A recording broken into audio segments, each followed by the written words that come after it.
Hello बच्चों, क्या हाल चाल? सब बढ़िया। आज हम पढ़ेंगे क्लास 8 का हिस्ट्री का chapter introduction. How, when and where, यानी कि कहाँ, कैसे और कब सारी घटनाएं घटी थी इतिहास में, हमारे हिस्ट्री में, वो सारा चीज़ इसमें हम पढ़ेंगे। देखो, जो हिस्ट्री होता है ना हमारा, वो होता है इतिहास, यानी कि जो हमारा पास्ट था उसी के बारे में हम हिस्ट्री में चैप्टर में पढ़ते हैं, यानी कि जो चीज़ हो चुका होता है उसी के बारे में हम पढ़ते हैं। तो यहाँ पर है, कह रहा है कि कैसे, कब और कहाँ, क्या क्या चीज़ हुआ था, वो सारी चीज़ में हम देखेंगे। ठीक है।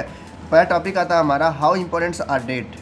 तो पहला टॉपिक का कहने का मतलब है कि जो डेट्स है हमारे, जो पास्ट में डेट हुई है ना, जो भी डेट्स होते हैं वो कैसे इतना इंपॉर्टेंस हो गए, क्यों उतना जरूरी हो गया, वो वही पढ़ना है हमको।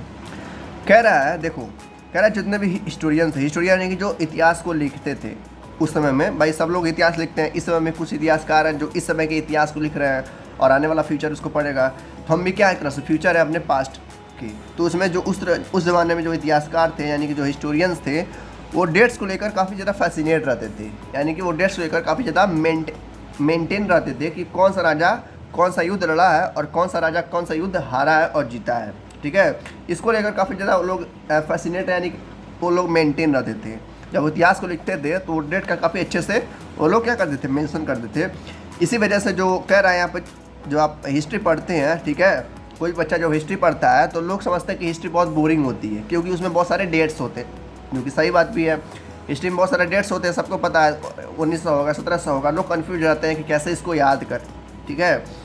हिस्ट्री को कभी भी एक बुक की तरह नहीं पढ़ना चाहिए, हमेशा एक कहानी की तरह पढ़ना चाहिए, एक स्टोरी की तरह पढ़ना चाहिए। ठीक है। जैसे हम लोग कहानी पढ़ते हैं ना कि एक राजा था, एक रानी थी, ठीक है, तो ऐसे ही यहाँ पर भी हमको पढ़ना चाहिए कि इतिहास जो है कि हमारा एक कहानी ही है। ठीक है।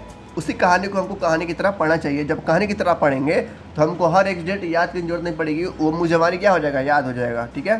तो ऐसा ही हम इस चैप्टर में भी पढ़ेंगे, जितने भी चैप्टर्स हैं हिस्ट्री के, सारे चैप्टर्स हम ऐसे ही पढ़ेंगे। ठीक है। तो शुरू करते हैं।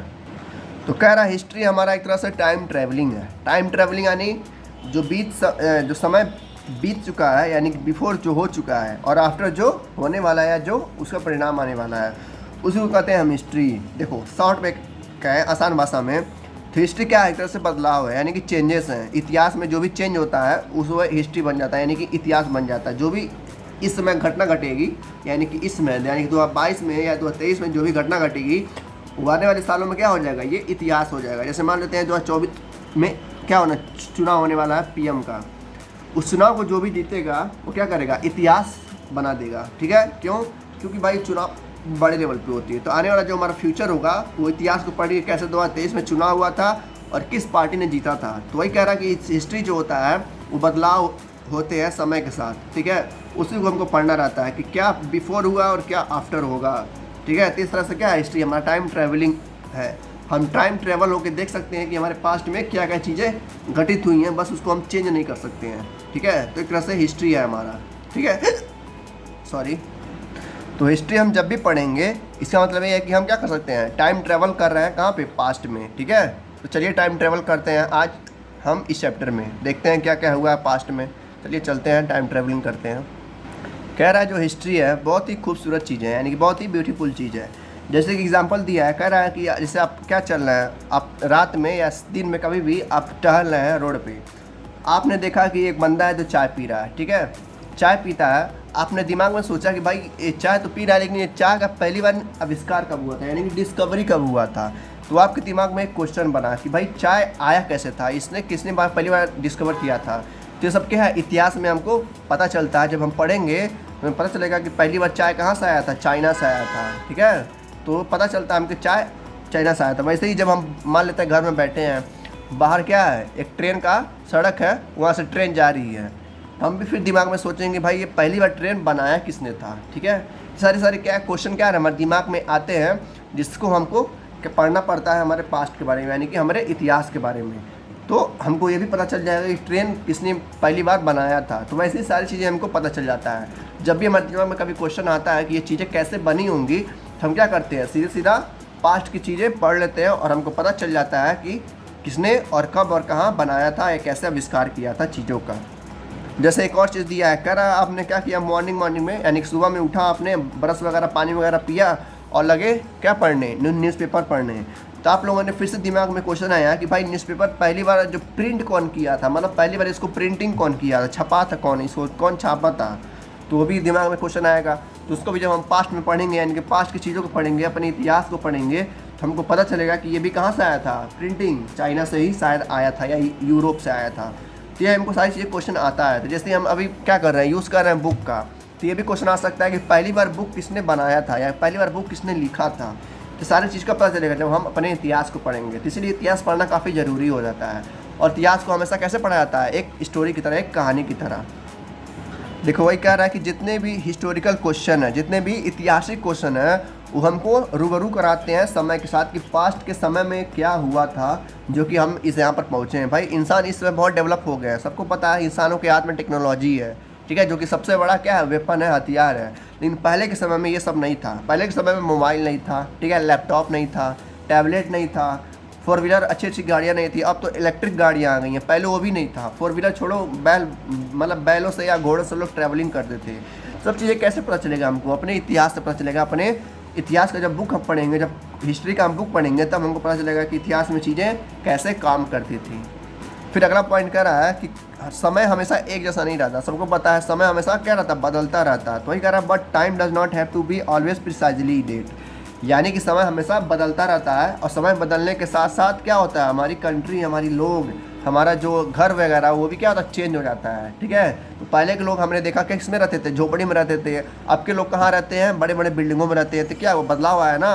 तो हमें कैसे पता चला, ये हिस्ट्री से पता चला कि जो हमें इतिहास से पता चला कि जो पहले के लोग थे वो कहाँ रहते थे, झोपड़ी वगैरह में रहते थे। तो वही कह रहा है कि इतिहास हमें ये सब चीज़ें बताता है, ठीक है। अगला पॉइंट कह रहा है डेट्स के बारे में।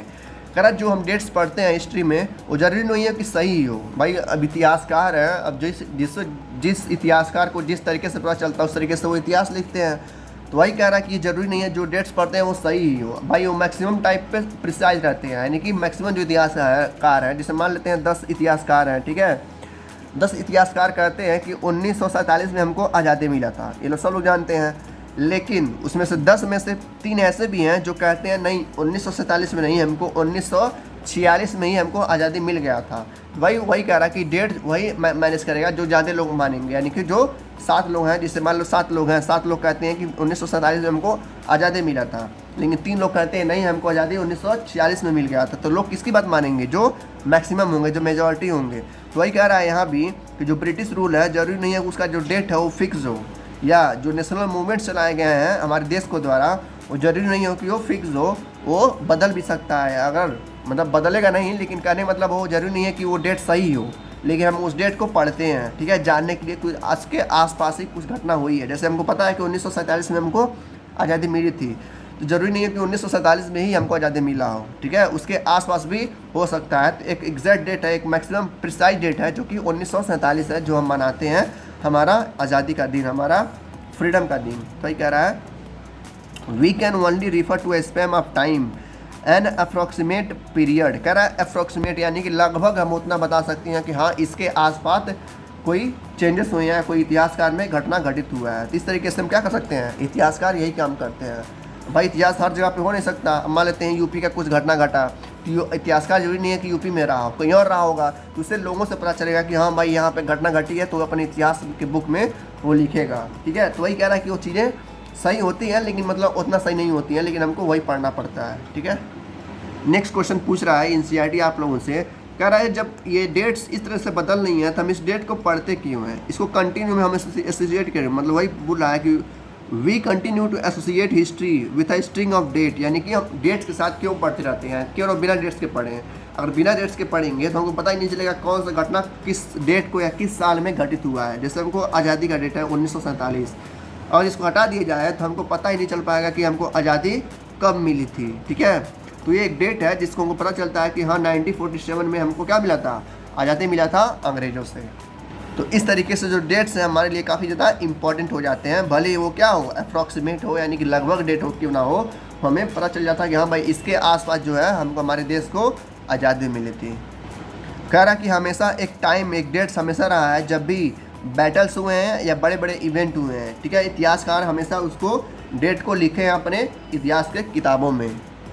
नेक्स्ट पॉइंट करा, जो इतिहासकार होते हैं वो एक राजा के बारे में लिखते हैं कि राजा ने कितने सालों तक रूल किया, कब उसका शादी हुआ, ठीक है, कब वो गद्दी पे बैठा, कब उसका बच्चा हुआ, कब वो लड़ाइयाँ लड़ी और कब वो मरा। ये सारा चीज़ क्या करते हैं इतिहासकार अपने इतिहास की किताबों में लिखते हैं। और कब अगला जो राजा था उस गद्दी पे बैठा, सारा चीज़ उसमें मेंशन किया था। तो वहीं पर लिखा है कि historian wrote about the year of a king was crowned, the year he married, the year he had a child, the year he fought a particular war, the year he died. यानी कि जिस साल में मरा, जिस समय में उसका शादी हुआ, जिस साल में उसका बच्चा हुआ, सारा चीज़ इतिहासकार करता है, लिखता है उसके बारे में। और अगला गद्दी पे कौन बैठा, थ्रोन यानी कि गद्दी, ठीक है, गद्दी पे कौन बैठा, ये भी चीज़ वो लिखता रहता है अपने इतिहास की किताबों में, जिसके वजह से आने वाले फ्यूचर जो है, जो बच्चे होंगे फ्यूचर में, वो इसको पढ़ सके और जान सके कि कैसे कैसे चीज़ें हुई थी, घटित हुई थी।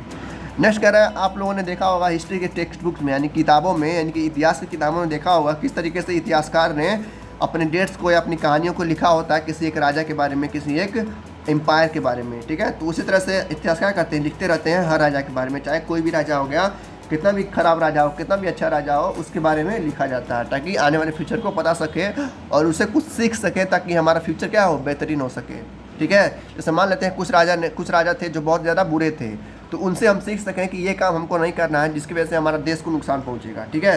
तो उनसे हम चीज़ें सीख सकते हैं। तो पास्ट इसीलिए होता है, जो हमारा इतिहास होता है इसीलिए होता है ताकि हम हमारे फ्यूचर को सुधार सकें, ताकि हमारे जो पास्ट में गलतियाँ हुई हैं उस गलतियों को हम न दोहराएं, ठीक है। नेक्स्ट आता है हमारा टॉपिक विच डेट, यानी कौन सा डेट, ये टॉपिक है थोड़ा सा। कह रहा कि क्या क्राइटेरिया होती है जिसकी वजह से हम डिसाइड करते हैं कि ये डेट होना चाहिए किताबों में, ठीक है। उसके कुछ क्राइटेरिया क्या होते हैं, कह रहा जो हम डेट सेलेक्ट करते हैं कि इस डेट को हमारा चीज़ ये हुआ था, जैसे 1947 में हमको आज़ादी मिली थी, तो क्या क्राइटेरिया होते हैं, क्या रूल्स होते हैं जिसकी वजह से ये डेट लिखे जाते हैं, ठीक है।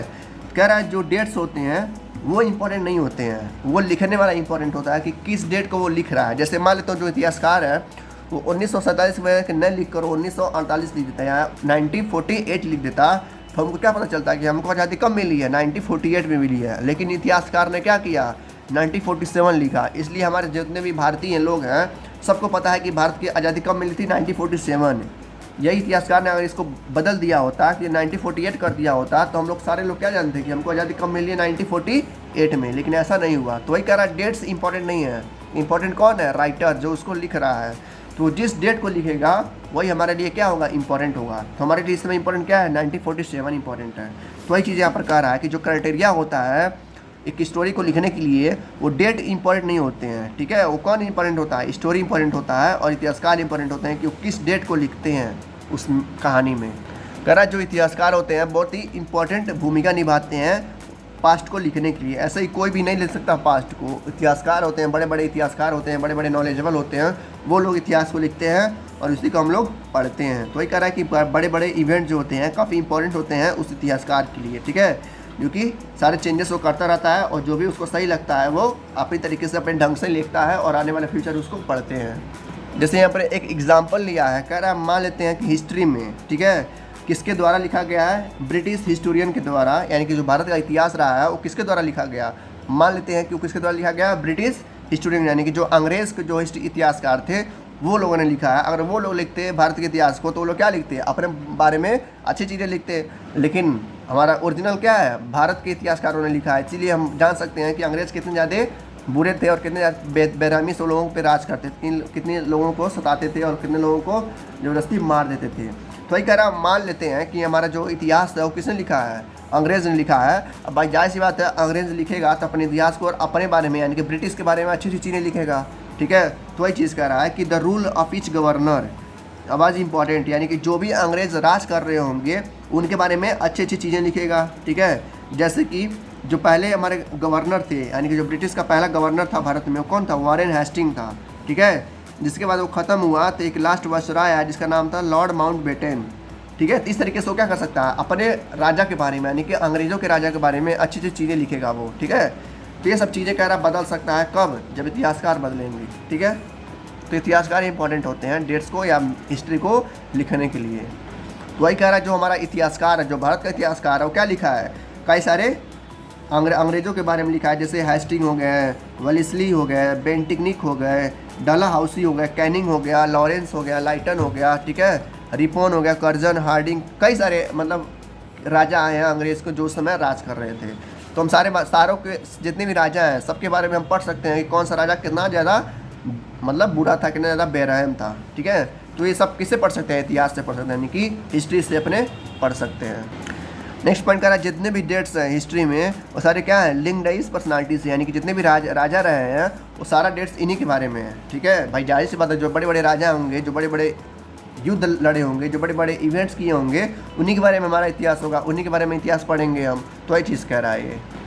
कह रहा है जो हमारा इतिहास है, हिस्ट्री ऑफ ब्रिटिश इंडिया के खिलाफ, जो हमारा ब्रिटिश के खिलाफ हमारा जो इतिहास है, उसी से हमको पता चलता है कि ब्रिटिश वाले कितने ज़्यादा बुरे थे, कितनी बेरहमी से वो लोग क्या करते थे, भारत पे राज करते थे, भारत के लोगों के साथ बुरा व्यवहार करते थे। किससे पता चलता है? हिस्ट्री ऑफ ब्रिटिश इंडिया पे ना, कि किस तरीके से इंडिया में आए थे, किस तरीके से राज किए थे, सारी चीज़ हम इसमें जानेंगे।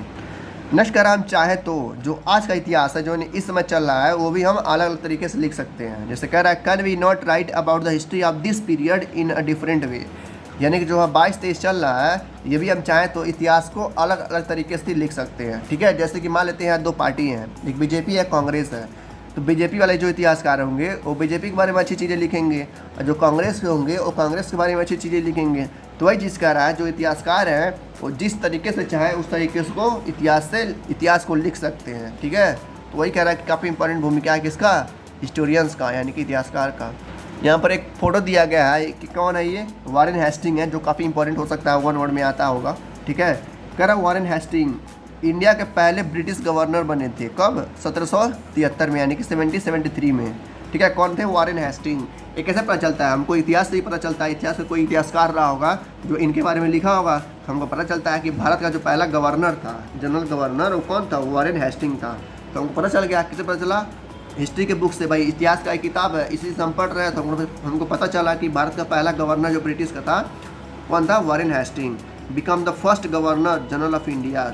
वही कह रहा है while history books narrated the deeds of governor general, biographies glorified them person and painting।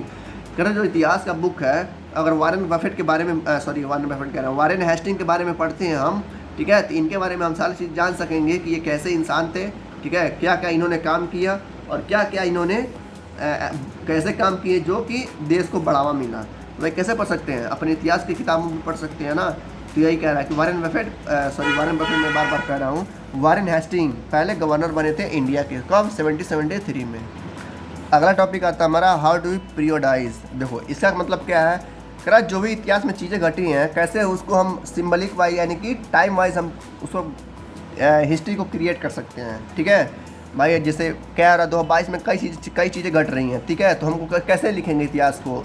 Time wise लिखेंगे ना, कि 2022 में जनवरी में ये हुआ था, 2022 में फरवरी में ये हुआ था, मार्च में हुआ था, अप्रैल में ये हुआ था। इस तरीके से हम क्या कर सकेंगे? एक टाइम के वजह से, एक पीरियोडिक वजह से हम लिख सकते हैं। तो ऐसे भी हमारा इतिहास भी लिखा गया है।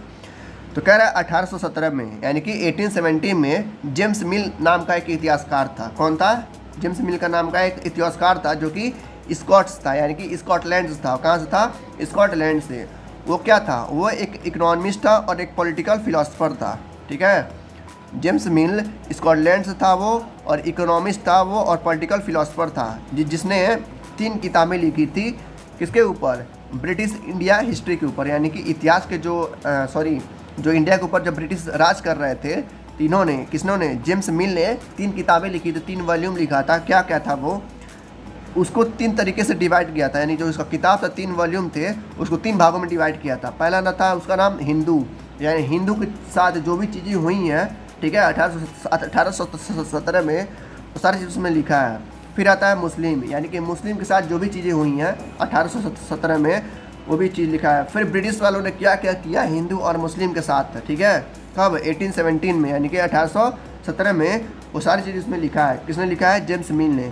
तो इस तरीके से जेम्स मिल एक क्या था? इतिहासकार था। कहाँ था? स्कॉटलैंड का था। और क्या था वो? इकोनॉमिस्ट और पॉलिटिकल फिलोसफर था, जिसने ब्रिटिश के जो था इंडिया के ऊपर राज कर रही थी उसका इतिहास लिखा था 3 भागों में, हिंदू, मुस्लिम और ब्रिटिश के बारे में। इस तरीके से उसने क्या किया था? हिंदू के बारे में, मुस्लिम के बारे में और ब्रिटिश के बारे में सब चीज़ें मिलाकर लिखी गई थी। तो अगर हम पढ़ते हैं इस किताबों को तो हमको पता चलेगा किस तरीके से हिंदू के साथ, मुस्लिम के साथ बुरा व्यवहार हुआ था। किसके द्वारा? ब्रिटिश के द्वारा। ये सब किताबें हैं जो इतिहासकार लिखते हैं। नेक्स्ट पॉइंट कह रहा है हम क्यों हिस्ट्री को डिवाइड करते हैं अलग अलग पीरियड्स में। भाई ज़रूरी है, तभी तो हमको इन्फॉर्मेशन होगा कि कौन से पीरियड में कौन से महीने में कौन क्या चीज़ घटी थी। ठीक है, तो एग्ज़ाम में अगर आता है कि क्यों हम डिवाइड करते हैं हिस्ट्री को अलग अलग पीरियड्स में, ताकि हमको पता चल सके कि कौन सा साल में कौन सा घटना घटित हुई थी। जैसे 1947 में हमको वो डेट का हमको पता चलता है कि उस साल में हमको क्या मिला था, आज़ादी मिला था अंग्रेज़ों से। इसलिए हम क्या करते हैं, डिवाइड करते हैं अपने इतिहास को अलग अलग पीरियड में, जैसे जेम्स मिल ने किया था हिंदू मुस्लिम और ब्रिटिश के में। अगला पॉइंट कहता है कि जो जेम्स मिल था यानी कि 1817 में जब वो इतिहास लिख रहा था तो उसके दिमाग में आया, यानी कि वो सोच रहा था कि किस तरीके से जो एशिया कंट्री है, यानी कि जो हमारा इंडिया है, पाकिस्तान है, नेपाल है, बांग्लादेश है, चाइना है, जो भी चीज़ें कह रहा है वो किस तरीके से लोअर था, यानी कि लोअर लेवल पे थे किसके मुकाबले में, यूरोप के मुकाबले में। तभी तो ये लोग आए इंडिया एशिया में और क्या करने लगे, राज करने लगे। तो वही कह रहा है जेम्स मिल उस समय सोच रहा था कि किस तरीके से यूरोप काफ़ी उस समय डेवलप हो चुका था और बाकी जो एशिया कंट्री है यानी कि जो एशियन कंट्री हैं वो किस तरीके से अभी डेवलप नहीं की थी, जिसके वजह से उनको गुलामी का जीवन जीना पड़ा था। तो वही कह रहा कौन, मिल्स। तो ये कह रहा Mills thought that all Asian society यानी कि कंट्री, ठीक है, were at lower level of civilisation than Europe. भाई जो अंग्रेज़ लोग थे वो कहाँ से आए थे, यहीं से आए थे, कहाँ से, यूरोप से, क्योंकि वो लोग विकास कर लिए थे यानी कि अपने आप को डेवलप कर लिए थे। बाकी जो एशियन कंट्री थी वो उतना डेवलप नहीं हुई थी, वहाँ पे लोग गंवार थे, जिसकी वजह से उनको क्या करना पड़ेगा, एक स्लेव का जीवन गुजारना पड़ा, यानी कि एक नौकरों का जीवन गुजारना पड़ा था अंग्रेजों के द्वारा। नेक्स्ट पॉइंट कर रहा है अकॉर्डिंग टू हिम, यानी कि जेम्स मिल के अकॉर्डिंग, ठीक है, जब ब्रिटिश इंडिया में नहीं आए थे, यानी कि जो अंग्रेज़ इंडिया में नहीं आए थे तब की बात हो रही है यहाँ पर, ठीक है, जब अंग्रेज इंडिया में नहीं आए थे तब हिंदू और मुस्लिम कंट्री पे राज कर रहे थे। यानी कि जब अंग्रेज़ लोग भारत में नहीं आए थे तो हिंदू और मुस्लिम लोग भारत में आराम से रह रहे थे, कोई दिक्कत नहीं था, किसी को कोई प्रॉब्लम नहीं था। लेकिन उनके आने के बाद सारी दिक्कतें शुरू हो गई, सबको पता है। तो कौन कह रहा है, ये जेम्स मिल कह रहे हैं कि जब अंग्रेज़ भारत में आए नहीं थे तो हिंदू मुस्लिम क्या कर रहे थे, राज कर रहे थे अपने देश पे, ठीक है। फिर बोला है, कह रहा है जब अंग्रेज़ लोग आए नहीं थे तब की बात हो रही है। कह रहा धर्म के लोग यानी कि हिंदू और मुस्लिम के धर्म के लोग, ठीक है, अलग अलग कास्ट के लोग अपने अपने सुपरस्टिशन को यानी अपने अपने पूजा पाठ को लोग कर रहे थे पूरी आज़ादी से, उनको कोई रोकने वाला नहीं था। हिंदू लोग अपना अपना जो देवी देवताओं का जो करते हैं वो लोग, ठीक है, वो अपना कर रहे थे। जो मुस्लिम लोग थे वो अपना पूजा पाठ कर रहे थे। इस तरीके से कह रहा जब ब्रिटिश आई नहीं थी, ठीक है, तब तक वो लोग पूरी तरह से सुरक्षित थे और अपना काम कर रहे थे। लेकिन ब्रिटिश रूल मिल फेल्ट, जो जेम्स मिल है उसने सोचा जब ब्रिटिश रूल आया है, जब भारत में ब्रिटिश रूल अंग्रेज आए तब की बात हो रही है, ठीक है। तब कह रहा है जेम्स मिल, उसने क्या किया, उसे फील्ड किया, यानी कि उसको क्या हुआ, इमोशन जागा, यानी कह सकते हैं उसको फील्ड हुआ। फील्ड यानी कह सकते हैं, क्या हम कह सकते हैं, उसको रियलाइज़ हुआ कि कुड सिविलाइज इंडिया, अगर ब्रिटिश अमेरिका जो है ब्रिटिश वाले हैं अगर इंडिया में नहीं आए होते तो इंडिया काफ़ी ज़्यादा क्या करता, ग्रो कर पाता। लेकिन अंग्रेज़ के आने के बाद भारत क्या हुआ, दब गया और लगभग 400 साल तक उसने क्या किया, अंग्रेज़ों के खिलाफ लड़ा और उनका क्या किया, उनसे लड़ा, ठीक है। तो अंग्रेज़ काफ़ी फ़ायदा उठाए इसका, क्योंकि जो एशियन कंट्री थी, जो इंडिया था, पाकिस्तान था, चाइना था, नेपाल था, वो उतना डेवलप नहीं हुई थी। बस उनको क्या करना था, जी रहे थे, खा रहे थे, पी रहे थे, एंजॉय कर रहे थे। लेकिन अंग्रेज़ के आने के बाद उनको नौकरों के जीवन गुजारना पड़ा था, ठीक है। तो वही कह रहा है कौन, जेम्स मिल। अब आता है अगला पॉइंट, इसका अगला पॉइंट थोड़ा अलग है। कह रहा है जेम्स मिल, जो कि इतिहासकार थे, लिखे थे, ठीक है, वो कहते हैं अगर ब्रिटिश जो अंग्रेज़ थे भारत में नहीं आए होते तो भारत का विकास भी नहीं हुआ होता। मतलब विकास का कहने मतलब है जब ना यहाँ पर इंजन वगैरह आए होते, इंजन यानी कि जो ट्रेन वगैरह इसमें चल रही है भारत में वो नहीं चलती, ठीक है। और भी कई चीज़ें हैं जो कि नहीं हो पाता। तो भारत में अंग्रेज़ आने के लिए मतलब काफ़ी ज़्यादा अच्छा हुआ, मतलब काफ़ी अच्छा नहीं हुए, लेकिन कुछ फ़ायदा भी होते, कुछ नुकसान हुए थे। जब अंग्रेज़ आए थे भारत में तो अपने साथ कई सारे टेक्नोलॉजी के लाए थे, ठीक है, कई सारे डेवलपिंग चीज़ें लाए थे, जिसकी वजह से इंडिया के लोगों को काफ़ी ज़्यादा फ़ायदा हुआ। लेकिन उससे फ़ायदा के मुकाबले काफ़ी ज़्यादा नुकसान भी हुआ। सबको पता है कि भारत जो क्या थी, पहले सोने की चिड़िया थी, अब क्या है, बस लकड़ी की चिड़िया बची है, क्योंकि जो अंग्रेज़ थे पूरी तरह से लूट के लेके चले गए। लेकिन कुछ दिया उन्होंने, क्या दिया, टेक्नोलॉजी दिया। तो वही कह रहे हैं कि जेम्स मिल कि ये ज़रूरी था कि जो अंग्रेज़ लोग थे वो आए भारत में और अपने साथ क्या लाए, मैनर्स लाए कि किस तरीके से रहा जाता है, किस ढंग से रहा जाता है, वो सिखाएं। आर्ट्स वगैरह लाए अपने साथ और लॉज वगैरह लाए भारत में। पहले भारत में जब अंग्रेज़ नहीं आए थे तो लॉज वगैरह नहीं थे, यानी कि नियम कानून नहीं था, ठीक है। लेकिन इनके आने के बाद क्या बना, कई सारे मैनर्स में पता चला कि इंसानों को किस तरीके से रहा जाता है, किस ढंग से रहा जाता है। आर्ट्स वगैरह लाए, ठीक है। एजुकेशन सिस्टम लाया भारत में, जो कि सबसे ज़रूरी था। एजुकेशन सिस्टम पहले नहीं था भारत में, ठीक है, लोगों को पढ़ाया नहीं जाता था। लेकिन अंग्रेज़ों के आने के बाद लोगों को पढ़ाया जाने लगा, ठीक है। टेक्नोलॉजी का यूज़ हुआ। तो इस तरीके से कह रहा है मिल जो है, जो ब्रिटिश के आने से काफ़ी ज़्यादा फ़ायदा भी हुआ इंडिया को। वो उनके हिसाब से देखो, ये अंग्रेज़ के राइटर थे तो अपने लिए भाई ब्रिटिश को फ़ायदा ही बताएंगे। लेकिन जो इंडिया इतिहासकार हैं, इंडिया के जो इतिहासकार हैं, जो स्टोरीज़ हैं, वो अपने अंग्रेज़ों को क्या बताएंगे, बेकार बताएंगे और इंडिया को अच्छा बताएंगे। तो वही चीज़ यहाँ पर कह रहा है। ये किसके क्या बोलते हैं बुक के नाम बात हो रही है, जेम्स मिल। जेम्स मिल कौन है, एक तरह से अंग्रेज वो भी हैं, तो अंग्रेज़ों का पढ़ाई कर रहे हैं एक तरह से, ठीक है। तो ये कह रहा है कि अंग्रेज़ को जो है भारत आने के बाद काफ़ी ज़्यादा फ़ायदा हुए हैं। क्या क्या फ़ायदा हुए हैं मैंने बता दिया। फिर कह रहा है India was not capable of progress without British help. इनका मानना है, जेम्स मिल का मानना है कि अगर ब्रिटिश इंडिया में नहीं आई होती तो इंडिया क्या करता, प्रोग्रेस नहीं कर पाता, यानी कि डेवलप नहीं कर पाता। ये उनका मानना है। पर हम लोग का मानना क्या है, हम लोग अच्छे तरह से खुश थे इनके आने से पहले ही, ठीक है। हमको पूरी तरह से आज़ादी थी, लेकिन इनके आने के बाद हमको आज़ादी छीन ली गई और हम क्या हो गए, नाखुश हो गए और इनको नौकरों की तरह रहने लगे। तो ये उनका मानना है कि ब्रिटिश आने के बाद काफ़ी ज़्यादा इंडिया प्रोग्रेस की था। उनका मानना है, किसका, जेम्स मिल का मानना है कि जो हिस्ट्री है ब्रिटिश का वो काफ़ी बढ़िया रहा है इंडिया के लिए, ठीक है। उनका मानना है the period before British rule, कह रहे हैं जेम्स मिल कह रहे हैं कि जो पीरियड जब ब्रिटिश रूल जब अंग्रेज़ भारत में नहीं आए थे तब इंडिया काफ़ी डार्कनेस में से चल रहा था। The period before the British rule was one of darkness, यानी कि इंडिया जो था वो डार्कनेस में रह रहा था। वो उनका मानना है, जो कि गलत है। भाई इंडिया उसमें बहुत खुश था जब अंग्रेज़ आए नहीं थे, लेकिन अंग्रेज़ आने के बाद क्या हुआ, काफ़ी ज़्यादा मौतें हुई, काफ़ी लोगों को मरना पड़ा, शहीद होना पड़ा अपने देश को आज़ाद कराने के लिए। फिर कह रहा है can such a conception be accepted today, क्या ये जेम्स का जो जेम्स मिल के जो इसमें दिमाग लगाए हैं, वो जो भी लिखे हैं, क्या वो हमारे लिए सही है? बिल्कुल नहीं सही है। वो अपने हिसाब से लिखे हैं, ठीक है। लेकिन हम लोग को पता है अंग्रेज़ आए थे तो क्या क्या हुआ था, कितने सारे लोगों को मारा गया था। तो अंग्रेज़ हमारे लिए अच्छे नहीं थे। बस हाँ, 2-3 चीज़ें वो दे के गए हैं, एजुकेशन दे के गए हैं, टेक्नोलॉजी दे के गए हैं, जो कि हम लोग बाद में क्या कर लेते, इसको डेवलप कर लेते, ठीक है। तो ये जेम्स मिल का कहना है ये सब चीज़ें। नेक्स्ट पॉइंट कह रहा है जो काफ़ी इंपॉर्टेंट है और हम लोगों ने क्लास 7 में पढ़ा भी है। कह रहा है जितने भी तरह के हमारे हिस्टोरियंस थे, यानी कि जो भी हमारे इतिहासकार थे, चाहे अंग्रेज़ के हो चाहे भारत के हो, उन्होंने भारत को यानी कि हमारे जो इतिहास है उनको 3 चीज़ों में बांटा है। मैंने पहले भी पढ़ा दिया है। क्या क्या है, एशिएंट यानी कि पुराने समय में, ठीक है। दूसरा आता है हमारा मेडिवल यानी कि बीच वाला समय जो था, और तीसरा आता है मॉडर्न यानी कि जो नया वाला समय था। दोनों इतिहासकार यानी कि अंग्रेज़ के भी और इंडिया के भी इस हमारे जो हमारा पास्ट रहा, जो हमारा इतिहास रहा है, वो 3 भागों में डिवाइड किया है, एशिएंट, मेडिवल और मॉडर्न पीरियड। तो हमने क्लास 7 में एशिएंट पढ़ा है, ठीक है। क्लास 8 में हम क्या पढ़ रहे हैं, मेडिवल पीरियड पढ़ रहे हैं, और क्लास 9th में हम मॉडर्न वाला पढ़ेंगे, ठीक है।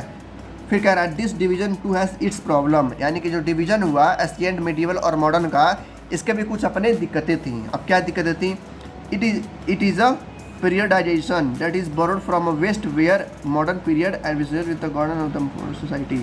से कह रहा है जब ये डिवीज़न हुआ तो उस समय में काफ़ी ज़्यादा दिक्कत हुई थी। क्या दिक्कत हुई थी, साइंस को लेकर दिक्कत हुई थी, ठीक है। कारण यानी कि रीज़न की वजह से दिक्कत हुई थी, डेमोक्रेसी में दिक्कत हुई थी, लिबर्टी में दिक्कत हुआ था, इक्वालिटी में दिक्कत हुआ था। तो ये सब दिक्कतें हुई थी कब, जब ये सब डिवाइड हुआ इतिहास में, यानी जब इतिहास को डिवाइड किया गया 3 भागों में, तो सब चीज़ें दिक्कतें आई थी।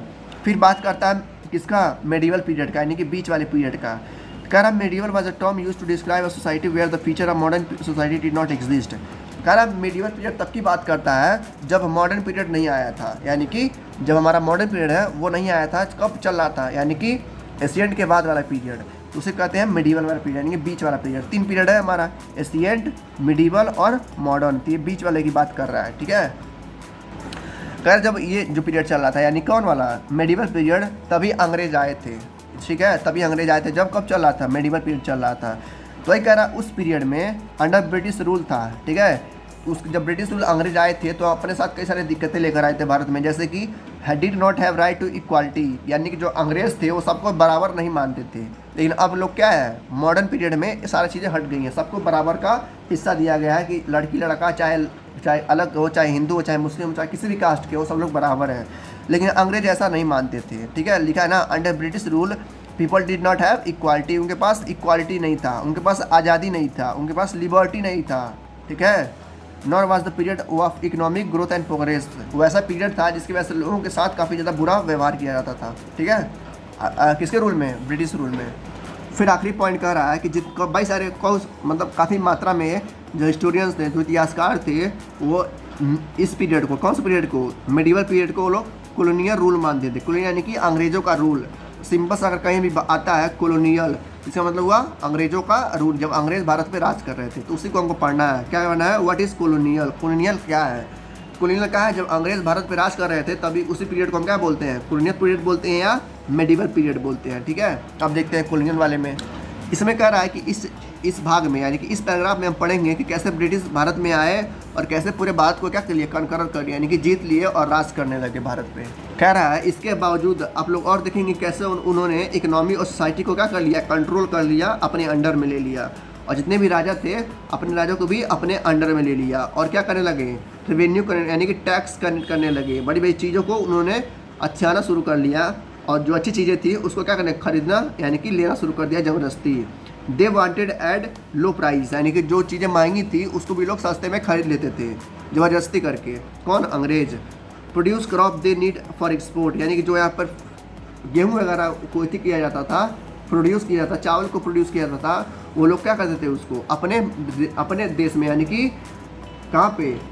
ब्रिटेन में वो लोग एक्सपोर्ट करते थे, यानी कि भेज देते थे, और वहाँ पे जाके उसको लोग बेचते थे। कौन लोग? अंग्रेज़ लोग। इस तरीके से उन्होंने इंडिया को बुरी तरह से लूट लिया। And you will understand the changes that come about as consequence, इस तरीके से आप जानेंगे किस तरीके से भारत में चेंजेस हुए अंग्रेज़ों के द्वारा। फिर कह रहा है अगला पॉइंट, इस तरीके से किसने? ब्रिटिश वालों ने पॉलिटिकल, इकोनॉमिकल, सोशल और कल्चरल्स में चेंजेस किए, मतलब अपने हिसाब से वो लोग बदलाव किए इंडिया में आके। वही कह रहा है इसीलिए हमारे बुक को क्या कहा जाता है? और पास्ट कहा जाता है, यानी कि जो हमारी किताब का नाम है वो क्या है? हमारा पास्ट है, यानी कि हिस्ट्री की बात करता है, यानी कि इतिहास की बात करता है। तो आने वाले चैप्टर्स में हम यही सब के बारे में पढ़ेंगे। पहले इस चैप्टर में दो तीन टॉपिक और बचे हैं, देख लेते हैं। अगला टॉपिक आता है हमारा हाउ डू वी नो, कैसे हमने जाना? कैसे जाना? हमारे पास्ट के जाना, हमारी जो किताबें हैं उनसे हमने जाना। तो ये कह रहा है what sources do historian use in writing about the 250 साल पहले का हिस्ट्री, यानी कि जो इतिहासकार थे, ठीक है, जो भी हिस्टोरियंस थे, चाहे अंग्रेज़ थे चाहे भारत के थे, उन्होंने कैसे जो है 250 साल पुराना इतिहास को उन्होंने खोजा और लिखा। कैसे लिखा देखेंगे। पहला टॉपिक आता है एडमिनिस्ट्रेशन प्रोड्यूसेस रिकॉर्ड, किस तरीके से उन्होंने रिकॉर्ड को एनालाइज किया, रिकॉर्ड्स को पढ़ा और उन्होंने इतिहास लिखा। कौन? हिस्टोरियंस ने। देखो कह रहा है जो उस समय के इतिहासकार थे, जो सारा इन्फॉर्मेशन था अपने 250 साल पुराने के इतिहास के बारे में, वो किसे लेते थे? वो अंग्रेज़ों से लेते थे। देखो जब अंग्रेज़ आए थे भारत में तो सारा चीज़ें, जो डॉक्यूमेंट था, कब आए थे, क्या क्या काम किए थे, वो सारी चीज़ें वो लोग रखते थे एज अ किसके हिसाब से? एज अ गवर्नमेंट के अंडर में। तो जो भी इतिहासकार थे, ठीक है, चाहे इंडिया के हो चाहे भारत के लोग हों, वो जाके उस डॉक्यूमेंट को पढ़ते थे, एनालाइज करते थे और अपने हिसाब से इतिहास को लिखते थे। तो वही जेम्स मिल ने भी क्या लिखा है? अपने हिसाब से इतिहास को लिखा है, और जो भारत के इतिहासकार रहे हैं वो अपने हिसाब से लिखा है। तो जो ब्रिटिश वाले थे उनका मानना था कि जो भी हम चीज़ें कर रहे हैं भारत में, वो सारी चीज़ें क्या होना चाहिए? किताबों में छपना चाहिए, ताकि आने वाला फ्यूचर पढ़ सके। तो वही कह रहा है ब्रिटिश एडमिनिस्ट्रेशन, ठीक है, बिलीव करता था, यानी विश्वास करता था कि एक्ट ऑफ राइटिंग होना चाहिए, ये इंपॉर्टेंट भी होना चाहिए। क्यों? क्योंकि जो उनका प्लान था, जो पॉलिसी थी, जो उनका डिसीजन था, एग्रीमेंट था, वो लोग चाहते थे कि क्या हो, उसको लिखा जाए और आने वाला फ्यूचर उसको पढ़े, ताकि हम किस तरीके से हम लोग राज किए हैं। और लिखा भी गया और हम लोग पढ़ भी रहे हैं। ठीक है, तो जितने इतिहासकार थे, जितने हिस्टोरियंस थे, वो सारी चीज़ें कहाँ से लाते थे? ब्रिटिश के गवर्नमेंट से। यानी कि जो ब्रिटिश गवर्नमेंट था उस समय, जो भी बड़े बड़े उस समय के जो किंग्स थे, उनसे वो लोग उस डाटा को मांगते थे और उस डाटा को एनालाइज करके फिर अपना इतिहास को लिखते थे इतिहासकार। देखो यहाँ पर लिखा भी है कि जो ब्रिटिश वाले थे, यानी कि जो अंग्रेज़ थे, वो विश्वास करते थे कि जितने भी इंपॉर्टेंट डॉक्यूमेंट्स हैं, लेटर्स हैं, उनको केयरफुली रखना चाहिए संभाल के। तो उसी संभाल को रखते गए और जितने इतिहासकार आए, उसको डॉक्यूमेंट को, लेटर्स को अच्छे तरीके से एनालाइज किया, यानी कि पढ़ा और उससे समझ के अपना इतिहास लिखा। तो इस तरीके से ब्रिटिश वालों ने क्या किया? डॉक्यूमेंट और लेटर को संभाल के रखा, और उसका यूज़ किसने किया? इतिहासकार ने, अपने इतिहास को लिखने के लिए। नेक्स्ट कह रहा है जो भी डॉक्यूमेंट्स, लेटर्स थे, कहाँ रखे जाते थे? ठीक है, कह रहा है द विलेज तहसीलदार, जो इस समय में होता है ना, हर हर एक डिस्ट्रिक्ट में तहसीलदार होता है, तो वैसे ही पहले भी था। तो कह रहा है हर गांव में तहसीलदार थे, उनके ऑफिस में, ठीक है। और होते थे, कौन होते थे? कलेक्टर होते थे, जो अभी भी होते हैं डिस्ट्रिक्ट में। लॉ कोर्ट्स होते थे। ये सारा रिकॉर्ड उन जगहों पे रखा जाता था ताकि संभाल के सके, आने वाला जो फ्यूचर होगा, जो इतिहासकार होंगे उसको पढ़ेंगे और अच्छी तरह से इतिहास को लिखेंगे।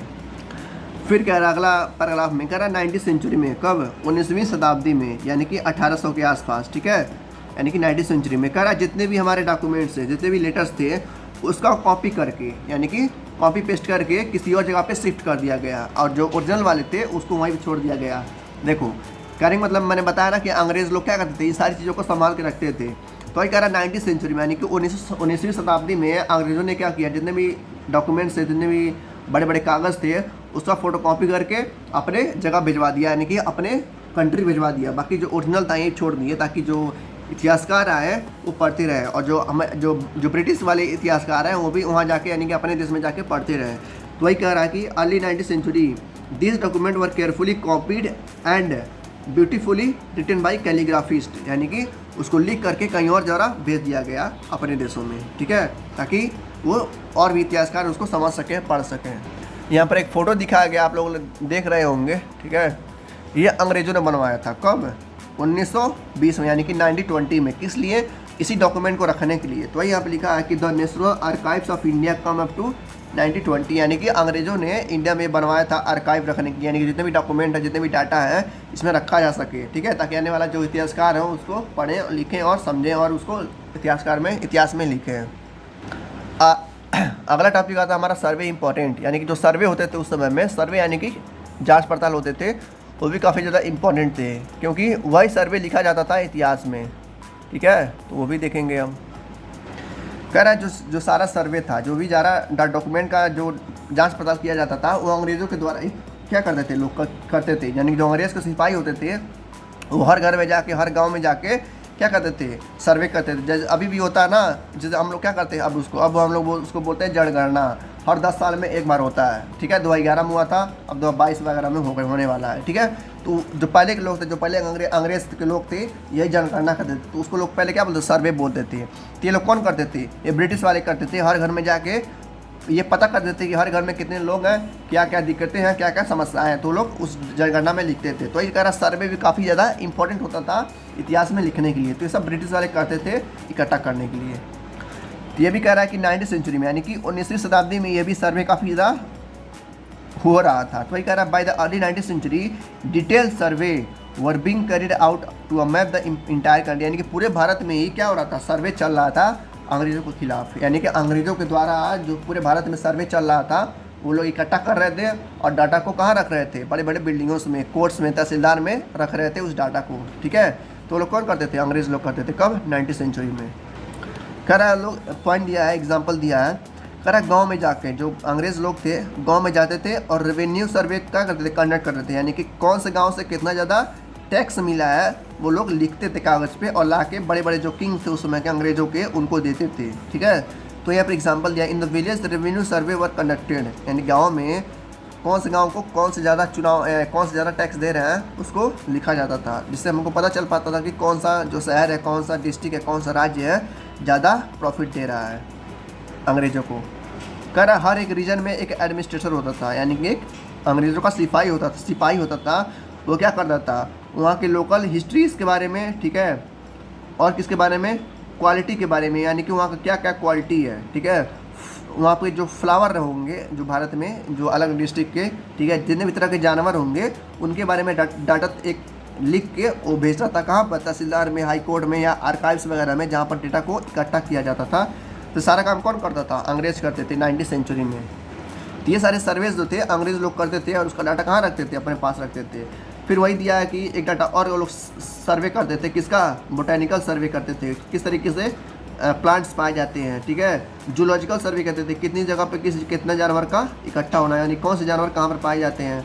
आर्कियोलॉजिकल सर्वे करते थे, कौन सा बिल्डिंग कितना पुराना है। और क्या है? एंथ्रोपोलॉजिकल सर्वे और फॉरेस्ट सर्वे, कौन सा जंगल में कौन सी लकड़ियाँ पाई जाती हैं। जैसे लाल चंदन की जो लकड़ियाँ होती हैं काफ़ी ज़्यादा महत्वपूर्ण होती हैं और महंगा होती हैं। सारा काम कौन करता था? सर्वे का काम अंग्रेज लोग करते थे, ठीक है। तो उसी अंग्रेज लोगों का डाटा का यूज़ करके जो इतिहासकार थे वो अपना इतिहास के बारे में लिखते रहते थे। तो सर्वे काफ़ी ज़्यादा उस समय इंपॉर्टेंट था, जो अंग्रेज करते थे कब? 19वीं सेंचुरी में। अगला टॉपिक आता है what officials record do not tell, यानी कुछ रिकॉर्ड्स ऐसे होते थे जो ऑफिशियल क्या देते, बताते नहीं थे इतिहासकार को, क्योंकि वो रिकॉर्ड्स काफ़ी ज़्यादा इंपॉर्टेंट होते थे अंग्रेज़ों के लिए, ठीक है। जैसे होता है ना, कुछ चीज़ें होती हैं जो लोगों को नहीं बताई जाती हैं, तो वो लोग क्या होते हैं, वो सीक्रेट होते थे। तो वही कह रहा कि what officials record do not tell, यानी कुछ रिकॉर्ड्स ऐसे थे जो लोगों को बताए नहीं जाते थे। जैसे कि तो कहने का मतलब ये है, देखो जो अंग्रेज़ थे ना, बस अपने बड़ाई के बारे में मतलब देते थे कि हम लोग क्या अच्छे काम कर रहे हैं। बाकी जो लोग अंग्रेज़ थे, लोगों को जब मारते वगैरह थे, ठीक है, उसको शूट आउट कर देते थे, तो वो चीज़ें नहीं बताते थे। जैसे यहाँ पर बताया गया है इस पिक्चर के द्वारा, ठीक है, कि कैसे अंग्रेज़ लोग क्या कर रहे हैं, वहाँ इंडिया के लोगों को मार रहे हैं। तो ये सब चीज़ें क्या करते थे लोग, जो अंग्रेज़ थे वो छुपा के रखते थे। तो ये सब चीज़ें ऑफिशियल थी, जिसको भी क्या करता था, लोगों को नहीं बताया जाता था कि हम किस तरीके से लोगों को मारे हैं। भाई लोगों को बताते हैं तो लोग उसमें भी क्या करते, गुस्सा करते।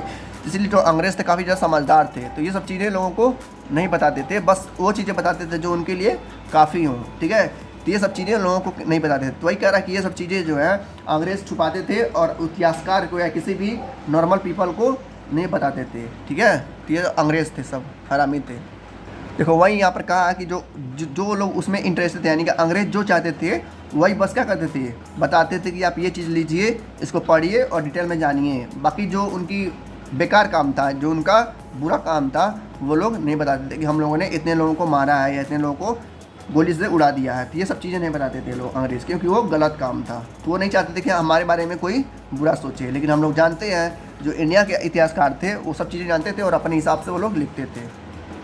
कह रहा है जो भारत के इतिहासकार थे उस समय में, इन सब चीज़ों को पाने के लिए उन लोग काफ़ी ज़्यादा दिक्कतें सहनी पड़ती थी। भाई अब ये सब चीज़ें अंग्रेज़ तो बताते नहीं थे कि हम लोगों ने कितने लोगों को मारा, लेकिन इतिहासकार तो जो थे, इंडिया के इतिहासकार थे, उनको जाना था और उनको लिखना था ताकि आने वाला फ्यूचर जान सके कि अंग्रेज़ कितने बेरहम थे, ठीक है। तो वो लोग क्या करते थे, जो कॉमन लोग होते थे वहाँ के, ठीक है, उनके बारे में उनसे पता करते थे कि क्या यहाँ पर कोई हमला हुआ है अंग्रेज़ों के द्वारा, या जो पिलग्रिम्स थे, पिलग्रिम्स यानी कि जो अलग कंट्री से आते थे इंडिया घूमने, उनसे लोग पूछते थे क्या आपने देखा कोई अंग्रेज़ यहाँ पर मतलब बेकार काम कर रहा था या कोई बुरा काम कर रहा था। तो वो लोग जो पिलग्रिम्स थे या जो इंडिया के जो कॉमन पीपल थे, वो लोग बताते थे कि हाँ वो लोग अंग्रेज़ आए थे और हमारे कुछ लोगों को उन्होंने गोली से मार दिया या कुछ लोगों को उठा ले गए। तो इस तरीके से जो इंडिया के इतिहासकार थे उनको काफ़ी ज़्यादा दिक्कत सहने की वजह से, मतलब वो लोग दिक्कत से उस डाटा को लेते थे और अपनी इतिहास की कॉपी में या किताबों में लिखते थे। तो इस वजह से कार्यकार की डिफ़िकल्टी होती थी उनको रिकॉर्ड्स को जानने के लिए। उन लोगों को जाना पड़ता था दूसरी जगह तक, ठीक है, और लोगों से पूछना पड़ता था कि क्या आपने देखा है, क्या आपने ये देखा, क्या आपने वो देखा थे। सब चीज़ें वो लोग क्या करते थे, अपने बुकलेट में लिखते रहते थे। कौन? इतिहासकार, इंडिया के इतिहासकार, ठीक है। कह रहा है बाद में कब आया, न्यूज़पेपर आया, ठीक है। जब लोगों के बीच में न्यूज़पेपर आने लगा, लोग पढ़ने लगे इसको, तो हर लोग वहाँ का जो भी अच्छा खासा इंसान थे भारत के, जो भी थोड़ा सा मतलब एजुकेशन थे, यानी कि जो भी कुछ उनको आता था, उस क्या बोलते थे, उस न्यूज़पेपर में लिखते थे और लोगों को बताते थे किस तरीके से हमारे साथ बुरा व्यवहार हो रहा है अंग्रेज़ों के खिलाफ़, ठीक है। तो लोग मतलब उस तरीके से वो लोग अंग्रेज़ों को भगाना चाहते थे, ठीक है। तो वही कह रहा है यहाँ पर, देखो लिखा है कि जितने भी उस समय के पढ़े लिखे लोग थे, यानी कि लिटरेट लोग थे, वो लोग क्या करते थे, इस चीज़ों को किताबों में या अपने इतिहास की कॉपी में या इतिहासकार में लिखते थे और लोगों को बताते थे कि अंग्रेज़ कितने ज़्यादा बुरे हैं, कितने ज़्यादा बेकार हैं, ठीक है, और वो लोग हम पे राज कर रहे थे। इसी वजह से क्या हुआ, इसी वजह से महात्मा गांधी जैसे फाइटर आए, ठीक है, भगत सिंह जैसे फाइटर आए, सुभाष चंद्र बोस जैसे फाइटर आए और अंग्रेज़ों के खिलाफ़ उन्होंने लड़ा और भारत को आज़ादी दिलवाई। तो बस इतना ही था चैप्टर आपका, ठीक है। मिलते हैं नेक्स्ट चैप्टर में, तब तक के लिए thank you, good luck, take care, जय हिंद।